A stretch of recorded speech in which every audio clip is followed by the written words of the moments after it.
नमस्कार, बिहार संवाददाता देख रहे हैं आप और मैं हूं आपके साथ साक्षी। और इस वक्त पूरे देश भर में बवाल चल रहा है कि अब देश को क्या बुलाया जाएगा, इंडिया या भारत। इसी पर चर्चा करने के लिए हमारे साथ मौजूद है राजद प्रवक्ता सारिका पासवान। तो इनसे पूछेंगे कि संविधान में क्या जरूरत पड़ गई कि अब इंडिया नाम हटाकर अब भारत बुलाने की कोशिश की जा रही है। क्या लग रहा है आपको मैम? देखिए, हमारे भारत के संविधान में कॉन्स्टिट्यूशन ऑफ इंडिया के प्रिम्बल ऑफ कॉन्स्टिट्यूशन में जो प्रथम पृष्ठ पे है उसमें साफ साफ लिखा गया है we the people of India. तो आप समझ रही हैं, और वो नियम है कि आप इतिहास हमारे कॉन्स्टिट्यूशन के प्रिम्बल को कभी बदल नहीं सकते हैं। और जिस तरीके से आज भारतीय जनता पार्टी उस प्रिम्बल को ही बदलना चाहती है, जबकि कोई भी कॉन्स्टिट्यूशन का प्रिम्बल जो होता है उस देश का एक आईना होता है। उस प्रिम्बल को पढ़ करके हम समझ सकते हैं उस पूरे देश की एक मतलब एक आईना होता है जिसके द्वारा हम उस देश को जानते हैं। और लगातार हम इंडिया गठबंधन जो है, लगातार हम कह रहे हैं कि हम अपने संविधान को बचाने के लिए निकले हैं, अपने लोकतंत्र को बचाने के लिए। आप देख लीजिए, आज सामने है, जब से इंडिया गठबंधन का निर्माण हुआ है, भारतीय जनता पार्टी इंडिया के नाम से इतनी नफरत करती है कि संविधान से इंडिया नाम को हटाना चाह रही है। क्या क्या बदलिएगा आप? रिजर्व बैंक ऑफ इंडिया को बदल दीजिएगा, इंडिया गेट को बदल दीजिएगा, आप प्रेसिडेंट ऑफ इंडिया को बदल दीजिएगा। 2024 में देश जो है प्राइम मिनिस्टर ऑफ इंडिया को बदल देगी, समाप्त हो जाएगा चीज़ें।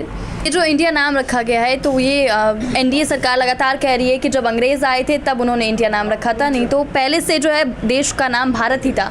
तो क्या दिक्कत है कि अगर इंडिया बदलकर भारत ही रखा जाए? तो देखिए, कोई ऐतराज़ नहीं है, कोई ऐतराज़ नहीं है, लेकिन ये जो षड्यंत्र है भारतीय जनता पार्टी जो कर रही है वो एक्चुअली वापस से डीमोनेटाइजेशन लाना चाहती है, नोटबंदी करना चाहती है। आप किसी भी नोट को देख ले, 20 रुपये का निकाल ले, 50 का, 100 में, उसमें क्या लिखा हुआ है? Reserve bank of India.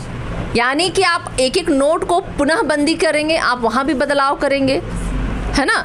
तो आप 9 सालों से आप सरकार में थे, आप कौन से नशे में थे जो आप 9 सालों के बाद अचानक आज आपकी निद्रा खुली और आपको याद आया कि भारत होना चाहिए, नाम इंडिया नहीं होना चाहिए, जबकि आपने मेक इन इंडिया दिया, जीतेगा इंडिया, खेलेगा इंडिया, तमाम ऐसे नारे आपने इंडिया को नाम को साथ दिया आपने। तो आज आपको इंडिया नाम से इतनी नफरत क्यों? तो आपको पता चल रहा है ना कि आप इंडिया से कितना नफरत करते हैं। G20 में नीतीश कुमार भी और ममता बनर्जी भी शामिल हो रही है और ऐसे कई ऐसे मुख्यमंत्री शामिल हो रहे हैं। हाँ, तो क्या दिक्कत है भाई? ये तो G20 किसी भारतीय जनता पार्टी का प्रायोजित कार्यक्रम तो है नहीं, ये तो देश का कार्यक्रम है, इसमें तो कोई भी सम्मिलित हो सकता है। इन विपक्ष ऐतराज़ जता रही है।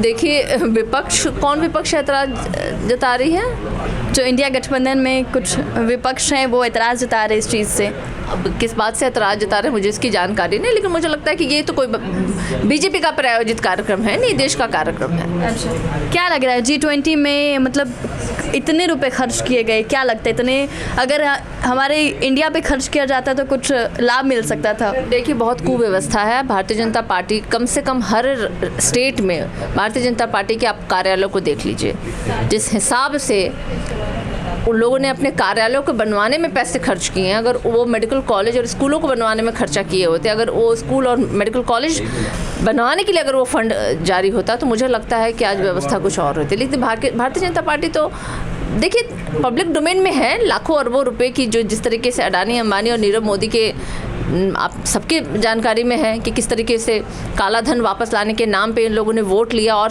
अपने ही लोगों के सर पे वो धन जो है लाद करके उन्होंने विदेशों को भिजवा दिया। तो वो क्या है? वो सब सारे फ्रॉड ही हैं। तो भारतीय जनता पार्टी के आने वाले समय में ये सारी गुत्थियाँ जो हैं धीरे धीरे लोगों के सामने आएंगी निश्चित रूप से। तो अभी हमारे साथ बातचीत करने के लिए थी राजद प्रवक्ता सारिका पासवान, जिन्होंने कहा है कि देश का नाम इंडिया से हटाकर भारत रखने का मकसद नोटबंदी है। आपकी इस वीडियो पर क्या राय है हमारे कमेंट बॉक्स में ज़रूर बताएं और ऐसी तमाम खबरों से अपडेट रहने के लिए देखते रहें बिहार संवाददाता। कैमरामैन अभिषेक के साथ मैं साक्षी, पटना।